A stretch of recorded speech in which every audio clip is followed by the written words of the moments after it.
All right, everybody. Welcome to our Camp JCC Town Hall. See the participants numbers growing. Please know we will be recording this tonight to be able to post on the website later. So please note that we will be recording. We are going to get started in a few minutes. Let everyone get on.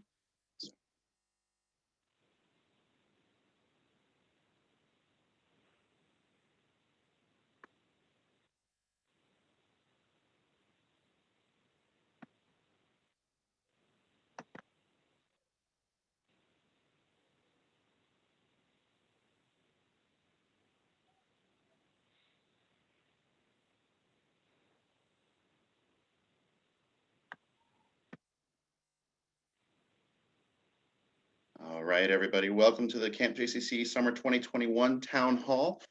Please note we are recording this evening. This will be going onto the website. If you miss any of the information, or if you know anyone who wasn't able to join us tonight, let them know that we hope to have it up and online by early next week. We will begin going through the slideshow here in a few minutes, just letting everyone get logged in. Once we see the numbers stop jumping, we'll go ahead and jump in. So thank you for joining us. Thank you for being on time. And we'll get rolling here in a moment.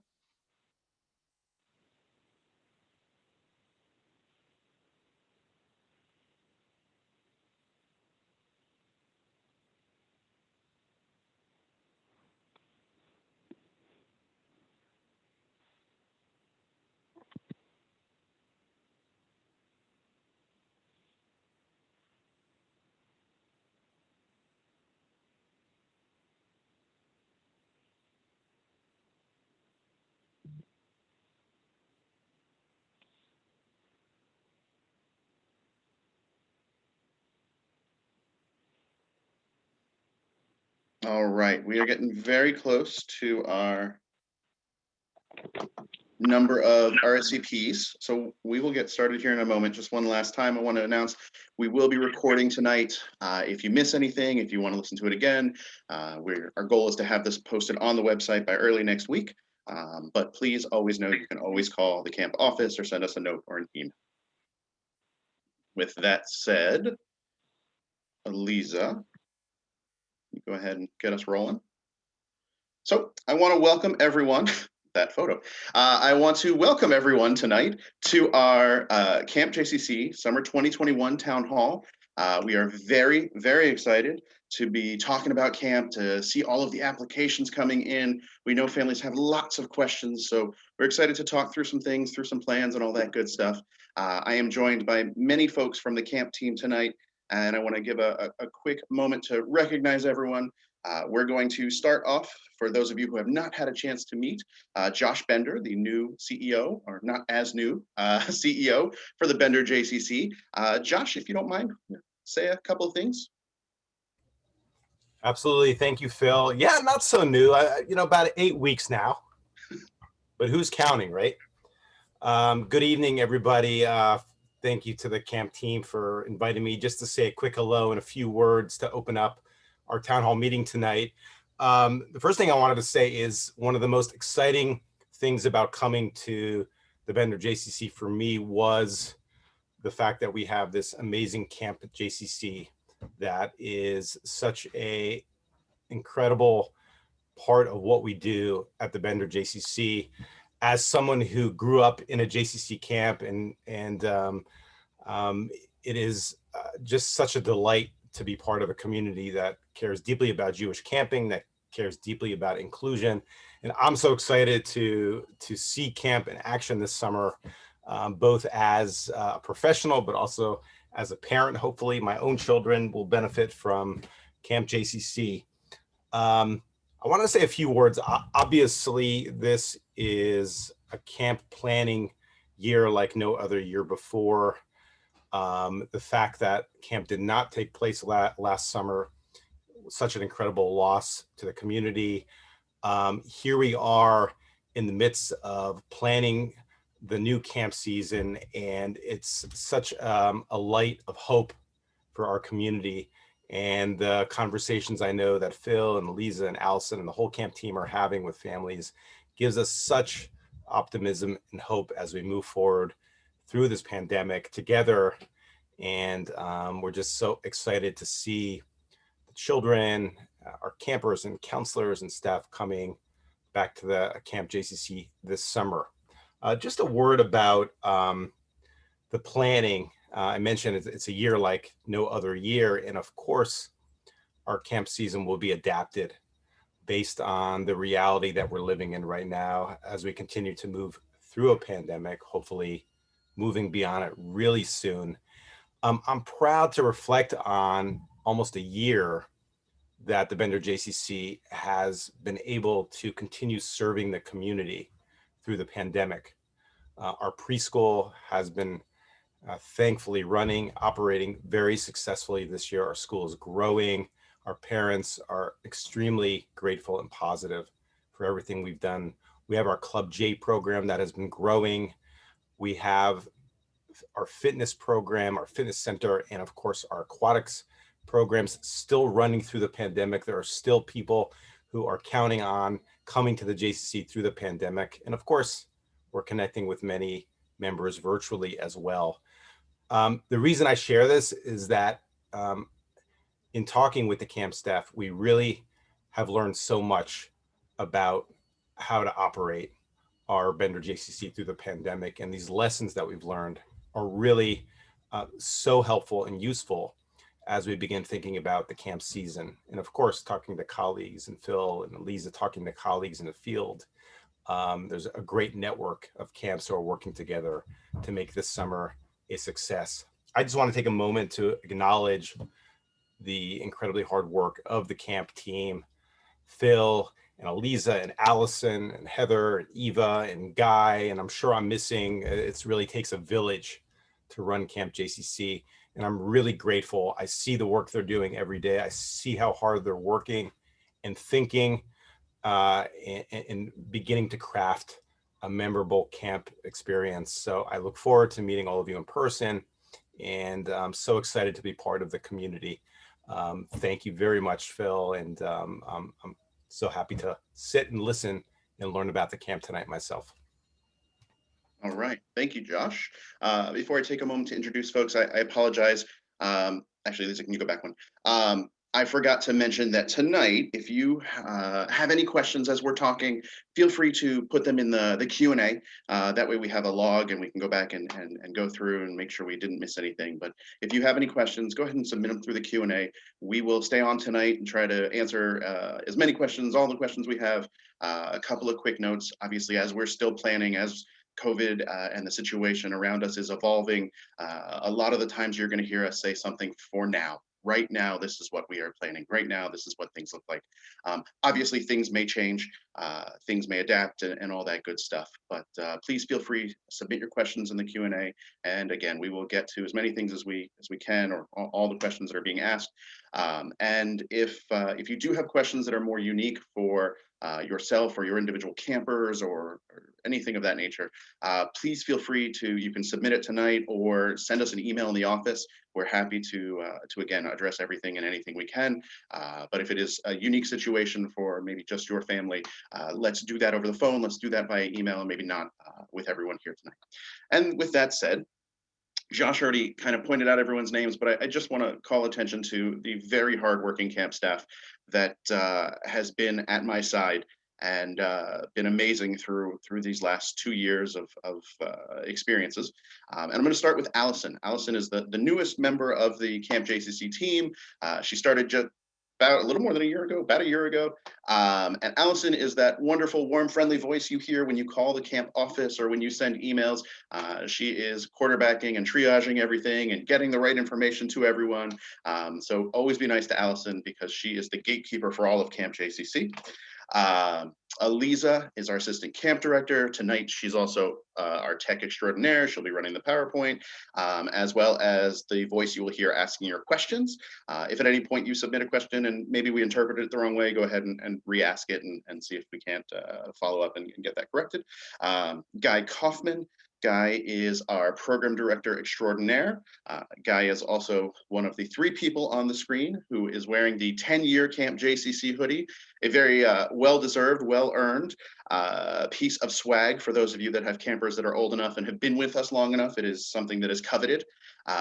But Guy is our program director. I think he has done 11 summers with us, including last year. And he is the one responsible for all of the camper schedules and the specialists and making sure everything and anything that you know and love about Camp JCC, that runs through Guy and his team. And then our wonderful and amazing directors of Camp Inclusion and Camp Kochavim, Heather and Eva. They are wearing their 10-year sweatshirts, but I can honestly say that they both have earned that more than twice. And Camp JCC as a program, as an inclusive setting, as the camp that you and your families and many of you maybe even attended and know and love, is the way it is because of the hard work and dedication that they have had for Camp JCC. And again, you can do the math. They've each earned the sweatshirt twice. One of them has earned the sweatshirt 3 times. And they did that by starting at Camp JCC when they were 2 years old, right? Okay, so with that, Elisa, go ahead and hop forward.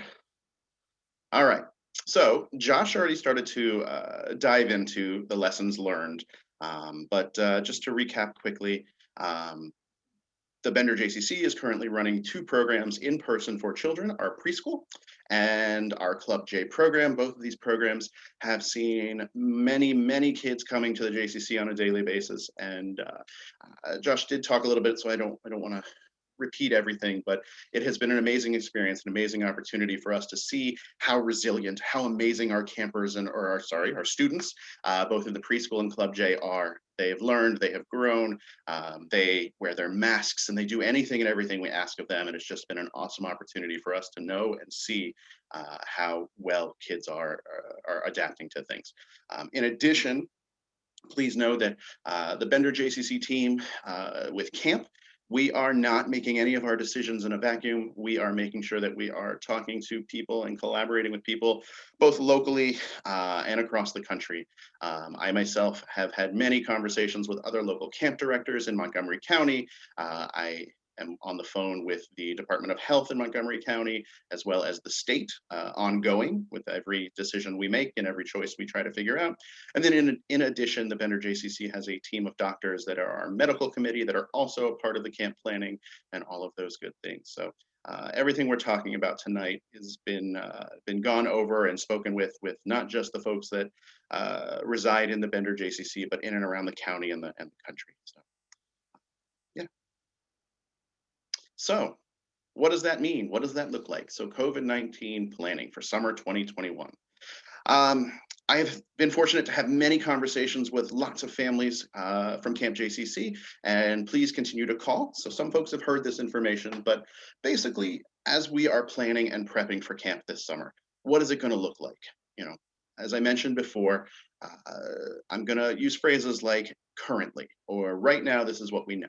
Okay, as we are getting closer and closer, things may adapt, but right now we know for certain that camp is going to be the best place for us, the place that the doctors and the regulations and everything is saying. For us, we are looking at camp being outside.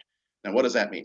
That means that camp is going to happen outside. Every group will have a space outside. They will have shade in the form of some tents. They will have a picnic table for them to have for activities. And they're going to have a well-defined, marked out area that will look like if you were standing above or if you had a drone shot of the field, you'll see lots of big circles around these tents. The kids will get cones and things like that that they can decorate and put around their circle so that everyone knows this is my circle, this is my space, this is where I'm going to play, and you guys stay in your area over there. That group size right now, it's looking like right now the capacities in Montgomery County, about 15 people, and that's 15 people total. So our groups right now, and somebody has already asked about the wait lists, and the reason that things are filling up so quickly is because our group sizes are looking like 10 campers per group.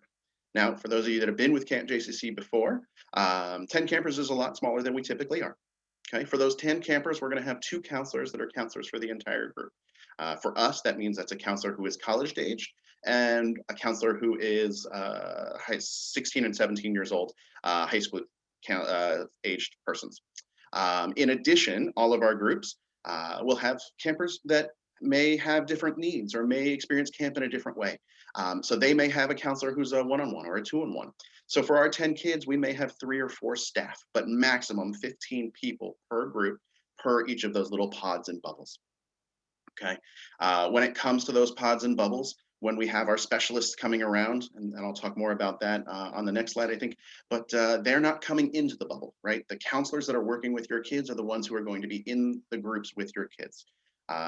When it comes to other physical things around the space, I have bathroom and changing areas here, right? Because we want to keep the kids outside. We want to keep them safe because that's what we're told is the safest place and the way that we need to be running. So we are bringing in, for those of you that have been with us in the past, we're going to bring in a bathroom trailer again, and don't picture those blue things you see, you know, in sports parking lots. It's more of an air conditioned thing at like a higher end concert where the VIP area is, right? So it's a trailer that has power and running water and all of those things. The plan right now is that that bathroom will be utilized by one group at a time. The goal is for one camper to be in the restroom area at a time, and then once that group is done, somebody will come in and actually clean and sanitize the bathroom stalls to make sure that everything is safe and we're not crossing and mixing things in between groups, right? So know that we will have that as a protocol to try to keep the bathroom unique to each group at one time. Again, best case scenario, the goal is to make sure that there's one person using the bathroom at a time. If there's an emergency, we need to, you know, hurry things along and get somebody in there so there's not a situation. We will do that just because we don't want to have any serious bathroom accidents or situations going on. Okay. The camp hours this summer are going to be the same hours they typically are. We are 9 to 4. Drop off will start at about 20 to 9, so 8:40, and pickup will go as late as 8:15. When it comes to drop off and pickup right now, the way that the county has things running, parents are not actually able to come into the spaces and into the bubbles. So we are going to have a carpool area set up that parents will drive through and drop off their kids. In addition, if you did want to park and walk your campers to a certain space, that's fine, but the counselors are actually going to take the campers the rest of the way. So there's going to be a kind of a drop-off area through the carpool, and then an area where parents can walk and say goodbye and let the kids go. And again, we're trying to keep the bubbles restricted to just the campers and their counselors. Quick note on the AM care, PM care, and bus. At this time, it is recommended that we are not running those activities because those are places where we mix groups and we potentially have kids coming from different spaces and things like that. So if that does change, if the county opens up and says that we can do something like that, we can make the logistics work, we would hope to add that at a later date, and we will be in contact with families at that point and send out emails if you would like to take advantage, by all means. But at this moment, you will have noticed if you've done your camper applications that they are not available because at this time we cannot open them. And then a couple of other quick notes. Our mask policy for this summer. Our mask policy is that everyone is going to wear a mask. There are 2 places where the campers will not be wearing masks. One is lunchtime when they're eating. Anytime campers' masks come off in a situation like lunchtime or snack time, the campers will be seated and they will be spaced out to make sure that we are doing everything we can to be as safe as possible. But if they are going to take their mask off to eat, they must be seated, whether it's at the picnic tables or if it's a nice day and we want to put the blankets out and have a picnic and things like that, we'll do that. And then the other place where campers will not wear masks will be the pool. Obviously, in the water, that would be a large safety concern for us to have masks on. I will talk a little bit more about the pool stuff there, but those are the 2 places where campers and counselors will not have masks. If a camper does need a mask break during the day, we will allow that for a short amount of time. The kids will go separate from everyone else, maybe over by the fences, if you can picture the JCC fields, and take maybe a 2-minute break while they take their mask off. And then before they go back and join the group, everything's back on and safe and secure. Okay, and I mentioned food and snacks. This summer, the recommendations for us are that camp families provide all food and snacks. So families will be sending all of their stuff in. That way our counselors aren't handling food and giving them to campers and things of that nature. Okay, I'm noticing a couple of questions have come in. Thank you so much. We will get to those at the end, but please know we will get to them.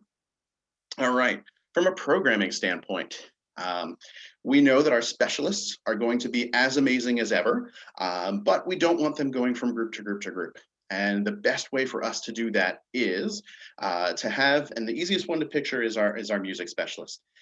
We're in touch with, we're bringing a shaliach over from Israel, and he is going to be our music specialist. His name is Eitan. He is very excited and already started learning many of the camp songs. And when Eitan comes to the group, he will wear a microphone. For me, I've always called it the Madonna mic. Our current generation calls it the Britney Spears mic. But that microphone will have a small speaker that they can stand a good distance, maybe 15 feet away from the kids, and they can perform, and everyone can enjoy music, and they don't have someone coming into their space. So for drama or for music, that's the kind of thing, or teva. Anytime the kids have materials that they'll need, like art, the staff that are working with the kids, the counselors in the bubble, are the ones who will be helping the campers. The art specialist who has created the project will have their demos and will be guiding them from a distance, but the persons that are in the bubbles manipulating things with them are their counselors themselves. Swim is the next big thing. And we know that many people come to Camp JCC because of our swim program. We are very proud of the number of campers that have learned to swim at Camp JCC. We are very proud to hear all the kids who come back to us and can tell us, oh, so-and-so was my swim teacher. Those are great things, and they're amazing things, and we love it. At this time, there is not an approved plan in Montgomery County for us to have swim lessons. We are working with them. We are working with Caroline and our aquatic staff. We are going to be working with the medical team and trying to come up with a way, but I cannot sit here today and guarantee that the kids will have swim lessons. They are able to use the pool. There are plenty of protocols in place for us to be able to safely use the pool. If you can imagine the large square of the JCC pool and some lane lines that are sectioning off the pool into quadrants and areas, each pod will be able to take their own space in the pool. We know that the self-assessment we sent out was a bit worded in a way that people thought that there was going to be no adults at the pool with them, but that's not true. We apologize for the way it was phrased. The kids will be able to swim with their counselors. Their counselors will be in the water with them, and that's their counselors from their pod. We'll have all of our lifeguards like we've always had. We'll have lookouts on the pool deck. I've already been in touch with Caroline, and she felt like anyone who wants to send in any type of flotation because their campers aren't the strongest of swimmers yet, please feel free to send that in, her request, and she's willing to meet with anyone, send them photos, talk about what you should be purchasing or getting for your campers. Her request is that it has the logo that is Coast Guard approved. Please don't send in things from like the Dollar Tree that may not be the most sturdy or safe things, right? All of this is to be done in the name of safety. So we will have kids in the pool. We will also have water-based play activities on land. Working out all the details on that for, again, another way to beat the heat, keep the kids cool, because camp will be outside. And then the last piece on this list says climbing. We are very excited because Camp JCC, the Bender JCC, got a wonderful donation and was able to raise some funds that we will be building for this summer. It's hopefully going to be going into the ground around March, a brand new, fully accessible climbing wall. It is a brand new thing. It is something that the builders are looking at. They're super excited. They have come up with systems, and it's the kind of thing that may be able to be replicated not only in the Montgomery County area in the future, but possibly across the East Coast and the country, because the idea of Camp JCC is that we do things in an inclusive setting, and we want to make sure that everyone gets to participate in their own way. And so this wall will have the ability for some of our campers to access that may not typically be able to climb, right? It will look like a climbing wall like no other. It's going to have 5 sides. It's going to have things that go obviously vertical, things that are pitched like this, things that are pitched like this, and anything and everything in between. So we are super excited. We've got some drawings and some blueprints, and our campers will get to visit the climbing wall for this summer. And I'm seeing questions popping up. I'm guessing that people are excited about that and have questions about and all that, and I look forward to getting to those momentarily.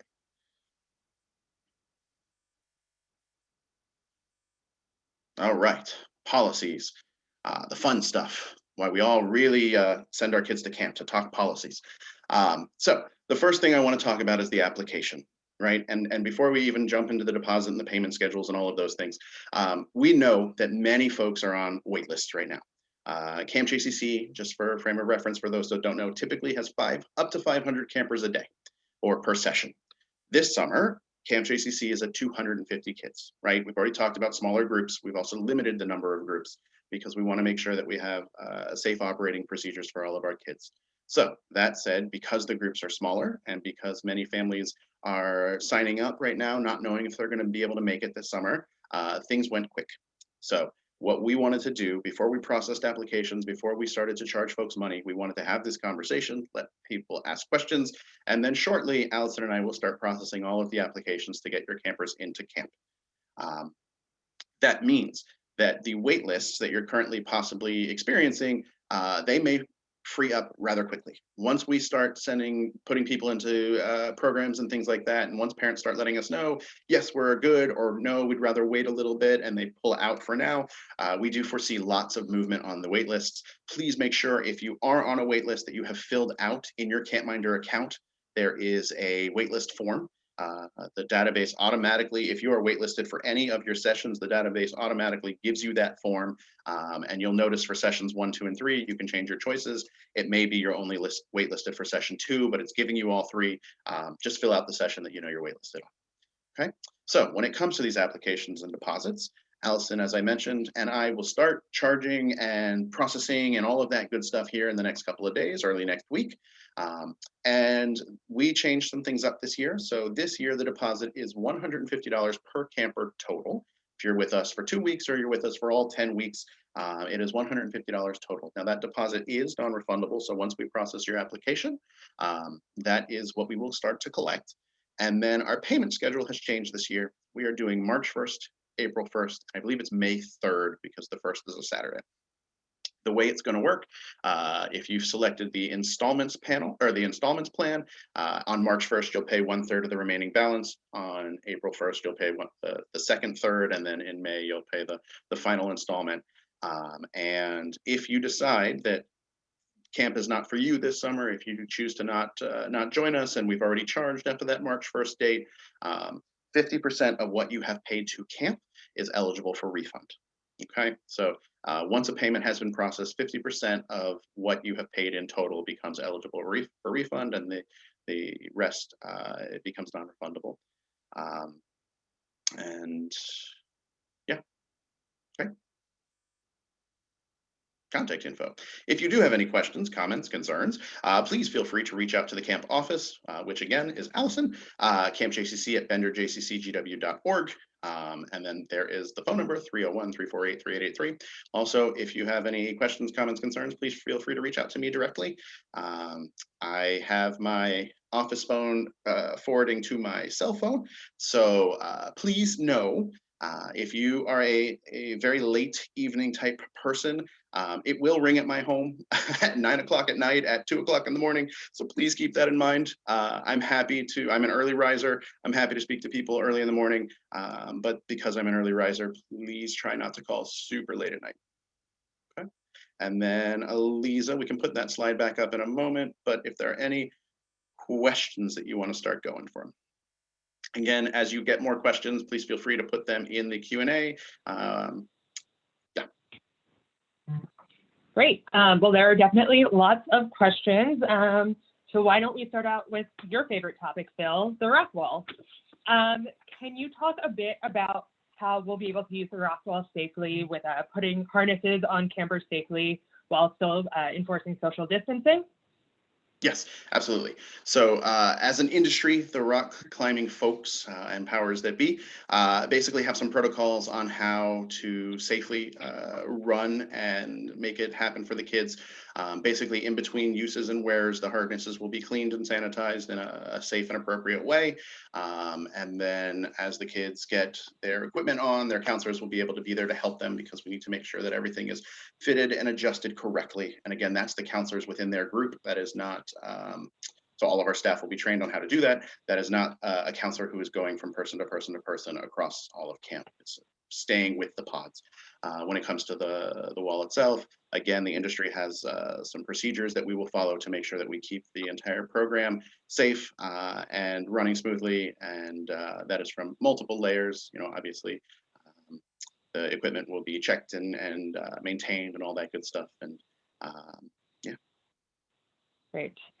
Thank you. And can you also talk a bit about, will we be enforcing social distancing within their groups, both generally and during lunch? Yes. So as we have been learning and working and speaking with folks, first and foremost, the pods will be social distance from each other, right? There's a definite need for that.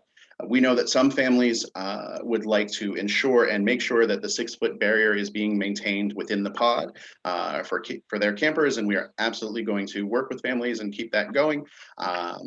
The general rule of thumb will be to try to keep the campers in a socially distanced way. But I want to make sure that we're being open and honest, that we will do our best and we will talk to the kids and we will try to enforce these things. But we are working with children, and there may be times where they're a little bit closer. And again, the counselors will step in and the counselors will try to keep them distanced to the best of the ability. Great. And I guess sticking with some of our more activity-based questions, for swim, what will happen if campers are not able to swim? If we have young campers who have not learned how to swim? Yeah. So for our campers that have not learned how to swim, again, we have the option of them bringing in some personal flotation aids. We will have our younger campers stationed in the more shallow end of the pool. They'll have the stairs as an area for them to be able to play in. They'll have the walls, and again, they'll have their counselors in and around the area with them. We are looking into swim platforms and things to raise the ground up a little higher for them. But that is the current plan and way that we can ensure to keep them all safe. Again, plenty of lifeguards, plenty of lookouts, and then their counselors will be in the water with them like always. Great. And how often will campers be swimming? It's a great question. So, in the past, we know that families came to know and love kids being in the pool twice a day, every day. If we are able to get swim lessons going, it would still only be a one-time thing. We would put them together so that campers aren't having to change as often as they have in the past. The goal would be, if it's possible and if it's comfortable for your camper, that they come in their swimwear and then they will swim. And then after swimming, they'll be able to change out of that swimwear. That will be a time where they will go into the locker room to get changed. We are creating a schedule where the kids are not going to overlap in the locker rooms, only one group at a time in that space while they change. In terms of the frequency, the goal is to get them in there as much as possible, but minimum 3 days a week per group, or per group, per kid. Great. Can you tell us a bit about what the Questionnaire program will look like this summer? Yeah, absolutely. So we're really excited to be working with the DC JCC this summer. And one of the programs that they have been running for many, many years is a Summer of Service program. And so what Questionnaire will be doing this summer is spending their day working with different community-based, both DC, Maryland, and Virginia programs. And they will potentially create snack bags or create different what have I've heard? There's laundry packs and things to go run McDonald home. There's different organizations they'll work with to do different SSL service learning opportunities, creating things, making things, and then potentially guest speakers. If any guest speaker does come in for the Questionnaire program, they will also maintain social distance and stay far enough back that they are not coming in and out of our groups. So they'll spend a majority of their day doing those things, getting their service learning hours, and then the other parts of their day, they will have a chance to go swimming and utilize the JCC pool. They'll have an opportunity to do some sports and some other things with their peers in a fun setting. Great. And then can we also get a quick overview of our other programs, and really if our campers in our specialty programs will also be participating in, let's say, an Omanut camper, an art camper, will they be participating in the rock wall and other activities? Yes. So with all of our specialty camps, and those would be for this summer, Maccabia, which is our sports camp, Omanut, which is our art camp, and Habima, which is our theater camp. Those campers will be outside and they will be getting to enjoy their specialties throughout the day. For Maccabia, right now, I can use something like a basketball for an example. So instead of playing a game of basketball where they're potentially sharing a ball and doing a lot of things together, and this would be sports in general for camp, we're going to look a lot more at skill development for Maccabia. They're going to all have their own equipment.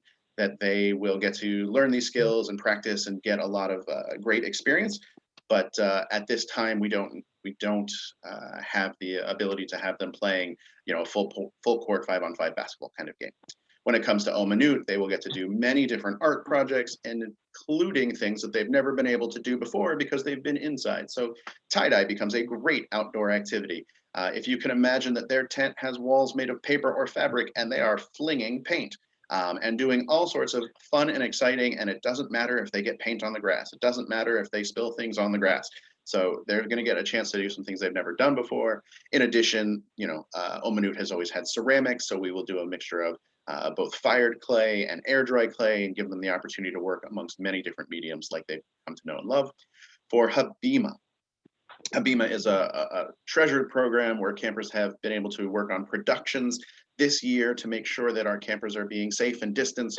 We are not going to work on an overall production. What kids are going to do is learn great theater skills. They're going to get an opportunity to potentially write their own small group kind of thing. So they can do script development. They can learn improv and other theatrics types, drama type games. And they will have a chance to work on things that we will showcase and record and make sure that families can get to see them. Unfortunately, families will not be able to see it live, but through the wonderful use of things like Zoom, we will get to record it so you won't miss out on the great and amazing things that your campers are putting together during their Hvac showcases. So I am going to move on to probably our most popular question at this point, which is what happens when it rains, when it's over 100 degrees, and we have that typical Maryland summer. Sure. And Josh, I may call on you to help me with this one, but ultimately, right now we are in the planning stages and we are trying to finalize some things. We are coming up with some options and ideas on how to make things safe. I'm going to talk a little bit about what happened last summer, right? Because we have examples from other camps in the community. Last summer, there was a derecho, which was one of those days where they had a terrible storm that places lost power and all that good stuff. And ultimately, the county called up camps and said, it's not a good idea for you guys to have camp today. And so if it comes to that and the county makes that statement, we're going to follow the county and we're going to listen to what they say. In terms of other plans at this time, if it's light rain, and the kids can be safe outside, we'll just stay safe outside. One of the reasons that we're maxing out at 250 campers right now is because we have to have emergency space inside if something comes in that we cannot predict and things like that. And then Josh, you and I have spoken a little bit. Maybe you have some more to add about this. Yes, and obviously living in the DC area with the way we know summers can be, there's a lot of thinking and planning going into what we need to do to have optimal space indoors, working with Montgomery County restrictions, working with a medical advising team, and looking creatively at the Bender JCC space so that we could bring students in within the constraints of our restrictions safely in a socially distant way. And we're in the process of really examining the whole facility and playing out a number of different scenarios, not only how to get them in the building, but also how to engage them in great programming in the building and to do it in such a way that is safe, socially distant, and of course within the limits of the restrictions that we're seeing. We're hoping, all of us are hoping,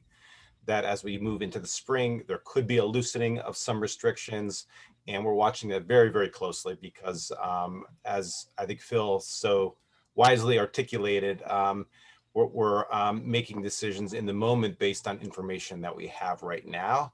And through the pandemic, I'm sure we all know that every week, every month can be a different planning scenario. So as we move through the planning stages of looking at the indoor spaces, we'll share more information, and we're in the process right now. But obviously, we need to have that backup position in the event of any weather conditions that won't make it possible to have the whole camp outside. Lisa, real quick, during that brief interlude, I checked some things. I forgot to answer the second half of the previous question. Before that, yes, Maccabia, Hvac, Omanut, they will have opportunities to do things like the climbing tower and swimming and all that good stuff. I apologize for not saying that earlier. Thank you. Great. And with the kids being outside, will we still be able to refrigerate lunches? Yes, we still have our industrial fridge. Counselors are going to have to walk a little farther, but the laundry baskets will be in full force, and the kids can put their laundries and get them stored inside and all that good stuff. Great. And then what about bathrooms and hand washing outside? Yes. So as I mentioned, we will have the bathroom trailer available that the campers will be able to use as needed. And then in addition, we will have hand washing stations outside of the bathroom. We've already started to get those and look into those and get all the good stuff with that. But again, they're outdoor festival type hand washing stations that will have running water and soap and all of that good stuff. Great. So I'm going to move over to some more COVID protocol type questions. What metrics will we be using to know if it's safe for camp to open? Yes, so our medical team is going to be in charge of that, and I am speaking with them to find out exactly, but I know that last year when we were talking, they're working along the same guidelines that Travis Gales is using for Montgomery County, and we will not be, obviously, we cannot go less than what Montgomery County is doing. We could always be a little bit more strict, but we cannot reduce what the recommendations and things like that are from the county.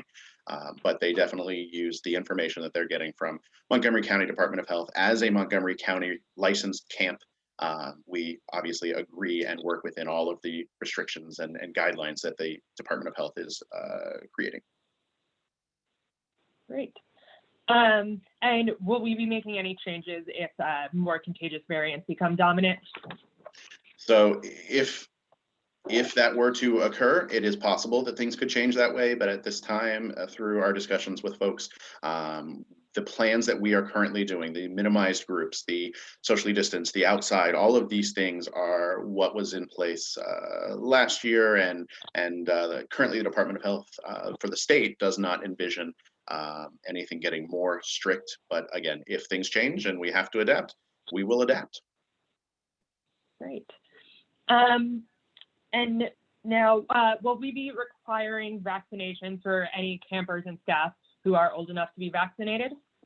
So, quick note, obviously, at this point, there are no vaccines available for children under the age of 16. In terms of, for those folks who are of age, at this time, Montgomery County is in a vaccine shortage. And so I cannot sit here and say that every staff member will be vaccinated. We just don't know. We don't know when they'll be there. We don't know how readily available they'll be. In addition, the way that the vaccine seems to be effective would mean that we would have to start vaccinating our staff very, very soon. And I refer back to the limited availability of them. So we will strongly encourage our staff. We will do whatever we can to help them. That said, I can say for myself, my Club J team, and for the preschool, the Club J team and the preschool staff have already started to become vaccinated. You know, anything we can do to help that process along, the JCC will do. But just knowing the limitations of the vaccine and the rollout, I can't say that that's a mandate. Great. And when obviously we have amazing counselors, but some of our counselors are 16, some of them are in their 20s or older. Will there be anyone supervising our counselors to make sure they are being vigilant about campers wearing masks? Yes. So camp will look like it always has in the form of a leadership team and a structure. And we have plenty of Montgomery County teachers that are our unit heads and our head counselors. And I've already started discussions with them and very excited that some of them have already signed on and they're ready to join us. So yes, we will have plenty of folks of varying ages, varying trips around the sun, as I like to say, that will be out there. They'll be in and amongst safely in a social distance way, but in and amongst the groups to make sure that we're doing everything as we are saying right now. We want to make sure. I hope you can tell that as I am saying things, I'm trying not to.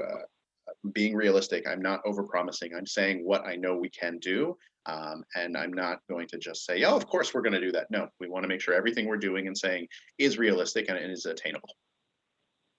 Great. And will we be doing any sort of COVID testing or requiring quarantines both by staff and campers? So at this time, we are following what the Department of Health is doing in both of our Club J and our preschool programs. And so what that means is, and it may change, but right now, current families that are in these programs are doing a daily health questionnaire, which asks families a couple of different questions about things that are happening in and around the home, exposures, all of those things. And then there's a daily temperature check. What that looks like currently is an email that gets sent out, and that morning, within 2 hours of campers or students joining us for these programs, the parents are filling it out, they're doing a temperature check, and then the system sends them a QR code. When they arrive to the JCC, we scan that QR code, make sure everything's good, and then campers or students are allowed to enter the JCC. If that's what it looks like for the summer, we will continue to do those kinds of things in terms of monitoring and safety. If it changes and we have to add in another layer, we'll add in another layer. But again, these are all the things that the county and the state are deeming as best practices as a way to keep us safe. Great. And we've talked a lot about all of these protocols we have in place to hopefully avoid any positive COVID tests. But what happens if someone is diagnosed with COVID at camp? Yeah, absolutely. Josh, you and I talked about this one. Do you want to jump in? Yes, absolutely. We'll have in the event. I mean, the good news is that we've run, thankfully, very successfully our preschool program this year, and obviously have had illness that is not COVID, but have taken the highest precautions possible, and we will have a quarantine policy in place. We've currently been following a 14-day quarantine policy that could change. We've been a little stricter with that, even though CDC's quarantine policy has gone down from there. We're hoping in the event that there is potential quarantine for illness, that it's a negative PCR test that we do get back from that child or staff member, and we're back in camp in a day or two, so which is what we have found through this school year. But yes, quarantine will be in place as needed, and we'll certainly have clear guidelines for what that looks like in terms of the time of the quarantine and who's involved in that quarantine, and working with the structure of camp in terms of the pods that Phil is speaking about. If in the event, God forbid, we have a COVID case, we'll be working hard to isolate that so that it's not a question of the whole camp being an issue, but following our protocols, keeping social distancing and pods socially distanced appropriately from each other will mean that we can keep camp running as smoothly as possible, is the hope. Great. And what will our reimbursement policy be if we are forced to close down? I'll jump right into that too, Phil. Listen, we're dealing with unpredictable circumstances, and our posture around, in the event that, let's say we have worst case scenario, there is a quarantine, there's a positive case, a particular group is quarantined for 14 days. We are encouraging right now at this point for parents to support our camp enterprise. The amount of time and resources that are going into putting our camp program together is substantial. The costs of running camp this year with the way it is structured it's very hard, but it's incredibly important to us that we make camp work. We'll be asking camp families to work with us as much as they can to continue paying their payments, even through a quarantine. I know Phil and I have talked, and I know he's working with his team, that in the event that there is a quarantine, that there will be a predetermined engagement plan for those campers in the form of some take-home programming and experiences, maybe some virtual. I know by the summer, all of us are going to be maxed out on virtual experiences, but there will be a plan to engage with those students. And our hope is, like we've seen with the preschool this year, most of our quarantines have been very short-lived. And in most cases, we've had negative results, and students are right back to school fairly quickly. So that is the hope. And but we are asking for the support of the community as much as possible to help us pay our counselors and pay our staff through a quarantine, because we're still going to be paying our counselors and our staff who are really committing themselves to create the best possible experience for our campers this summer. So to the extent that our families can continue helping us to make it all possible, that's what we'll be asking for at this point. If you have particular concerns about that and you want to follow up with Phil individually, or I'm happy to speak with any parents who have particular concerns around policies related to a potential quarantine and refunds, please feel free to reach out. Thank you. And I want to talk a bit about security. For so many of our families, Camp JCC is such a safe place. With us being completely outside this summer, what will security look like? I'll just keep it rolling, if that's okay. Thanks, Josh. So it's a great question. As a parent and as someone who's worked with children for 20 years, security and safety is high on the list. And obviously COVID is one of those concerns on all of our minds, but we can't take our eye off the ball of general security. We are already in conversations. In fact, had a conversation with our director of facilities today, discussing our security procedures, protocols, and staffing for the summer. So we're already planning. We're already in touch with our security team in the community through the Federation, who is very involved with our security planning on campus, and which will include off-duty police officers. So we're going to have a robust security protocol, particularly because we'll be spending even more time outside, and because of the climate that we're living in right now with domestic challenges in our country. So we are on top of it, and it's top on our list. What families may not know. What families may not know is we've actually always had security guards and off-duty police officers that are in and around the outdoors for camp throughout the entire day. Great. And will we be keeping general JCC members separate from our campers? So when we're on the fields, it's going to be Camp JCC on the fields. And when it comes to the pool deck, which I know is a place in the past where certain times of day families are, when Camp JCC is at the pool, Camp JCC is at the pool. When Camp JCC is outside in the fields during the camp day, it is us. We are doing our best and doing everything we can to make sure that our bubbles are our bubbles, and we're doing what we need to do to keep safe and have a good time. So I think we're going to move over to some easier logistical questions. So Josh, I think your bit is complete. So for this summer, we don't know yet about AM and PM care. If we have them, what will the hours be? Sure. So the traditional AM/PM care hours started at 7:30 a.m. And went obviously through the start of camp, and then PM care started at the end of the camp day and went through 6 p.m. If we are able to reinstitute them, I imagine they will be the exact same as they have been in the past.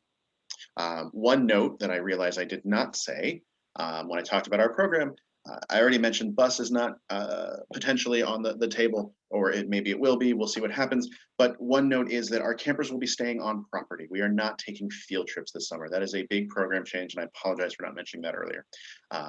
We know that the safest place and the best protocols and everything that we have been setting up is on vendor JCC's property. So this summer, we know families and campers love their field trips, but not for this summer. Great. I know for this summer, unfortunately, our session dates don't align perfectly with capital camps and some other overnight camps. Are our dates set in stone? Yes, families have already started to apply for camp, and I understand that there are some things that don't align. We are in talks with capital camps. For those of you that have already signed up, there's actually an info night tomorrow night that I will be joining. So for folks that are interested in capital camps or some of our other wonderful local resident camps or faraway resident camps, we are talking with them. We are trying to figure out if there is anything we can do with or for them. Excuse me. But yeah, and for those who may be interested in going to the Capitol Campus info session tomorrow night, just feel free to send me a note and I can get you all that info as well. Lisa? Sorry. Is camp full? It's a great question. So we know that we have a ton of applications, and I can tell you from my chair, that was an exciting thing. Thank you guys. Thank you all so much for applying and for letting us know that you want to be with us and you trust us, and has made all of these months of work so worth it. It was, speaking on behalf of myself, that day when we turned on applications and they started coming in, and boy, did they start coming in. It was validating, it was wonderful, and it was the first moment of like normalcy. Because every year when we turn on the application for Camp JCC, they pour in, but this year was amazing. So thank you for that. And that said, is camp full? No, camp is not full. We still have some spots. So what Allison and I are going to do next, and I'm pulling back the curtain and I'm teaching you how it's all made. We know we have a max in spots. We know that camp will max out at 250 campers on property. And right now we're going through and we're looking, and we know we're talking to families, and some families have applied and they were waiting for tonight to ask their questions, and they may not be joining us and they're just not ready, and that's fine. Or they want to wait and see what things look like, and so they're going to pull their applications for now and they're going to join us later if there's spots available, and that's fine too. So we know that we have wait lists, but we very much anticipate that those wait lists will have some movement.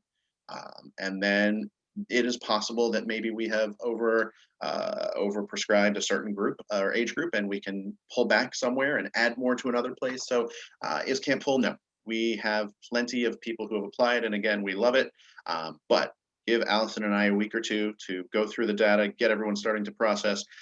That said, if after hearing this, you want to make a call to us tomorrow and talk through something, please feel free. If you're one of those folks who is ready to go right ahead and you want us to process your application, let us know. If you want us to hold off on things, let us know. This whole thing, getting ready for camp this summer, is all about communication. We are trying to get as much info to you so you can make the best informed decisions for you and your family and your communities. So please be in touch, contact us. Again, my phone rings all night long, please don't. And that said, is camp full? No, we've got space, and we are excited to get as many of our campers, as many of our Camp JCC family back on Montrose Road. Great. I know it's getting close to some bedtime here, so we just have a few more questions for you, Phil. For the waitlist, how can parents know if their child is on the waitlist, and how do they know the likelihood of moving off the waitlist? Right. So when you applied, CampMinder is very good at letting you know there's a waitlist. I think the text appears in red when you're going to do it, and there's a note that says that it's waitlisted. If you're not sure, send us a note and we'll let you know. In terms of how likely you are to get off of that waitlist, again, give us about a week or two and we will reach out. In addition, if you registered, or if you applied, if you applied early on in the process, Allison has sent out an email reminding folks to update their waitlist. Maybe we can, Allison, tomorrow send another one of those for anyone who hasn't put their name on the waitlist or who hasn't sent us those forms. Allison is nodding her head, so yes. Yeah. And then is March 1st a hard deadline for backing out of camp this summer? So the way the policy is written, if you let us know February 28th that you are in writing, please note in writing, if you send us an email and say that you're not coming to camp, then all you're forfeiting at that point is a $150 deposit if we've processed that.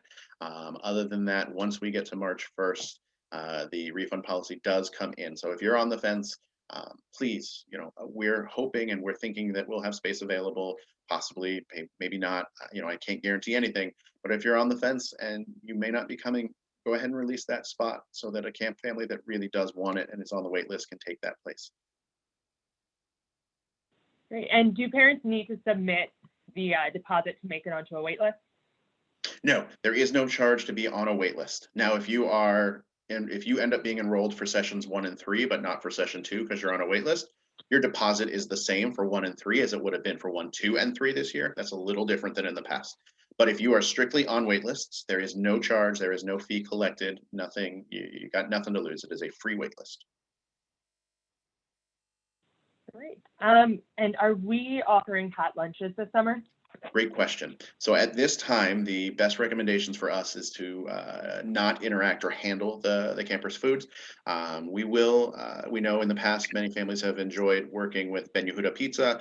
Josh Katz is a friend of Camp JCC and has been working with us the entire time I've been here. And we would love nothing more than to be able to start those programs again. But at this time, it's just not something we can do. Great. And I think I am ready for my very last question here. I actually have a lot of questions for Eva. Eva, I see a lot of questions that say your birthday is Friday, and are you willing to let us sing to you and skip around the room?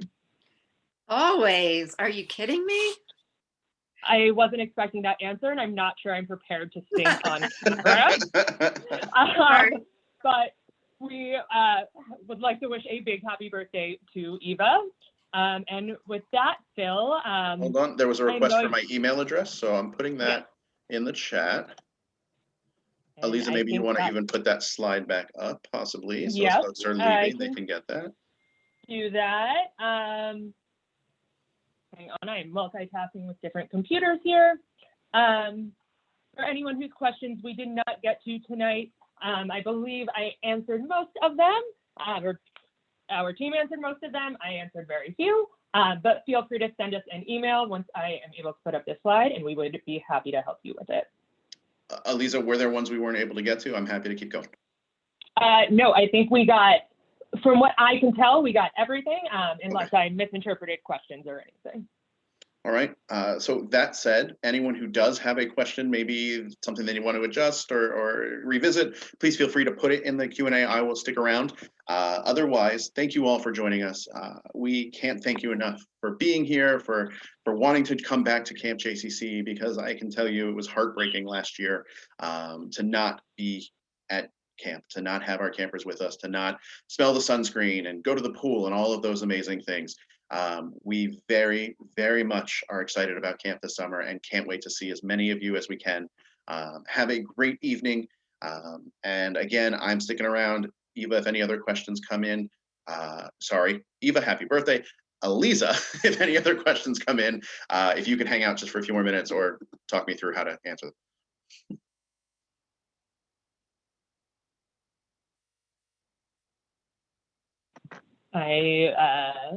Give me one moment. I have lots of notes written down, so we're going to switch over to any other last questions. So I do see a note here. I see a question about the deposit. Yes, the system has a limitation, but if the deposit looks like it's an add-on, we actually will credit the deposit to the total balance. It will not be an additional fee. The total amount for Camp JCC does include that $150 deposit. So that is not an added fee. Apologize for the limitation of the technology we use, but we will make sure that you are not charged extra for the deposit. That is part of the process. Great. Are we doing snacks this summer? So we will have snack time in the schedule, but families will be providing those snacks. Again, it's been the recommendation that we not handle the campers' foods. Great. And will we just have one physical toilet, one bathroom for all of our children and staff? So the restroom trailer is large. There is a formula that the county outlines for the number of, I'm just going to say it the way it is, the number of seats we need per person. And so we are making sure that we hit that and do better. So while we are going to try to restrict the number of people in the restroom at one time, there are plenty of things. They're separate rooms. And I think right now we have the ability to have 3 or 4 persons in separate places at a time. But then again, there are multiple spots within each of those rooms. Great. Will we be able to help campers who are too young to apply sunscreen themselves with sunscreening? Yes, and we will wear the appropriate PPE to make that happen. Great. And then again, for our younger campers, will all of the program options look the same for our younger campers as they will for our older campers? In terms and if of, also, if they'll also have access to all of the same programs. So in terms of like the activities being made up of art, sports, music, and dance, yes, all the traditional programs will have those activities. In terms of the projects they're creating in art, the younger kids, it may have a similar theme, but the project that a 4- and 5-year-old is making will look different than the project that a 5th and 6th grader are making. Great. And I hope we answered that question as you wanted it. Feel free to send it in again if I didn't hit on what you were hoping for. Will kids be using the locker rooms for pool changing? So after swim, the kids will have the opportunity to change in the locker rooms. Again, we're going to stagger the pool times to make sure that we don't have more than one group in there at a time. They will go in, get what they need to do done, and get out as quick as they can, and then rejoin the programming outside to keep everyone safe. Great. And we just got a message about the pool that many of our campers have not been swimming as much recently, and they didn't get the opportunity to swim. Definitely something we are aware of. If you would like to talk to us offline about that, we're happy to talk more, but definitely something we're working with Caroline on and keeping in mind for this summer. And then, hang on one moment. Has the JCC done anything to update the Hvac? So they have been changing, I forget the words, but they've got the smaller filters or the better filters and things like that. But again, purpose of us being outside is that we won't have to have the need for that. But in case of emergency, or if we do end up inside, yes, they have been changing them to the tinier micron levels, or apologize, I'm not an HVAC specialist, but yes, I know they did that.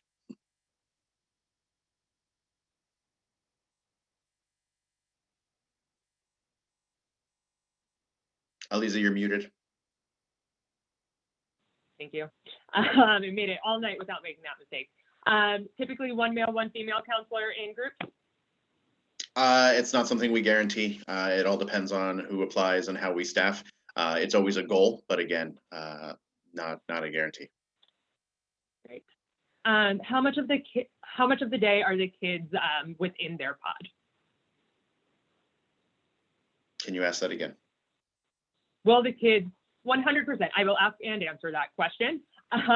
Kids will be with their group, their pod of campers, 100% of the day. Right, we are not mixing pods together. If they go to sports, they go to sports as one pod, not as two pods that compete or intermingle.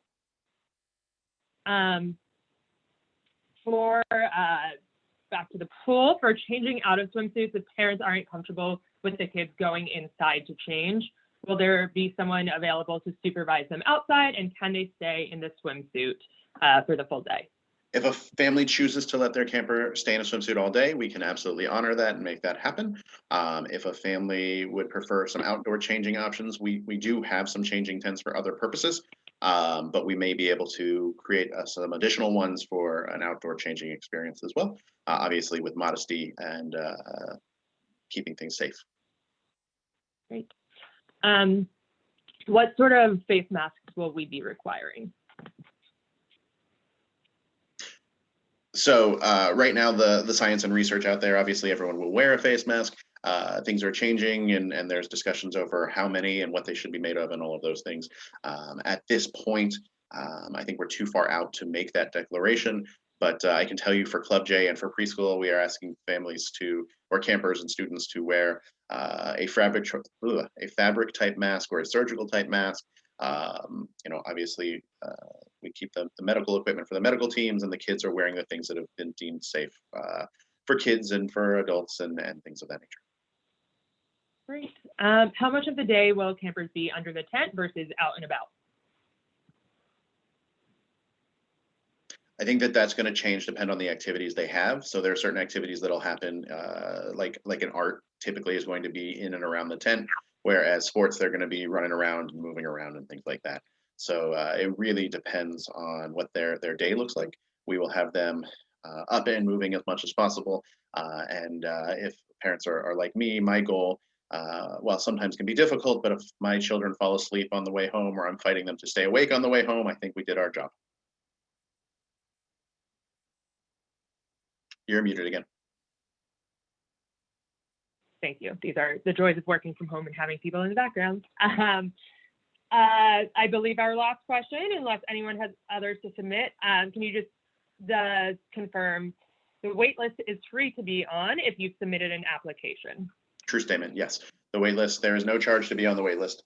The one note that I want to make sure that I'm getting across is if you apply for 3 sessions, for example, and you're waitlisted for 2, to be enrolled in that one session, you will pay the deposit. And then if you're able to get off the wait list for the other 2, no additional fees are charged.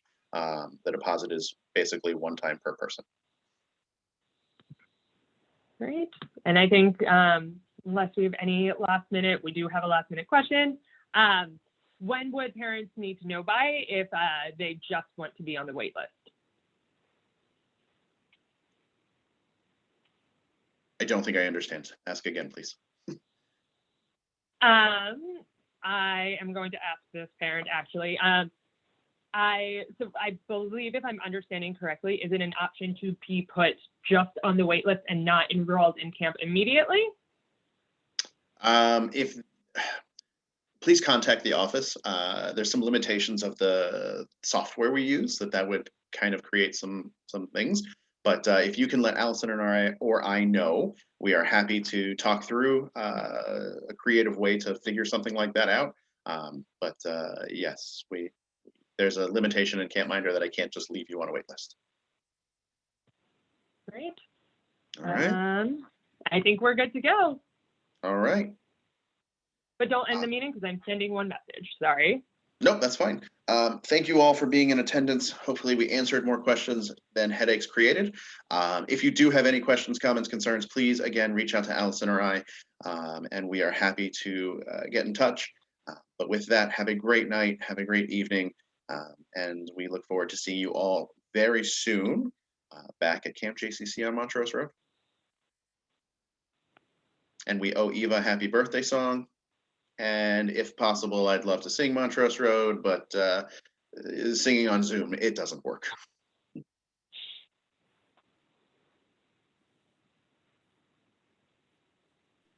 take a rain check. We can sing on my half birthday this summer.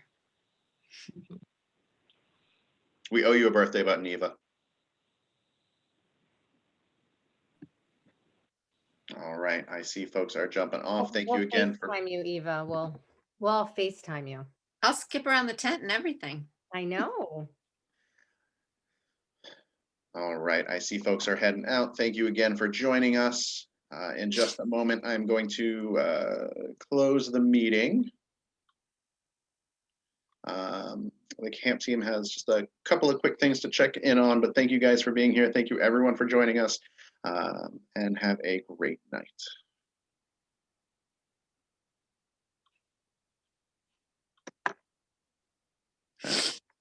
Zoom is winning. All right, I'm going to stop the recording. Again, those of you that are still here, thank you for joining.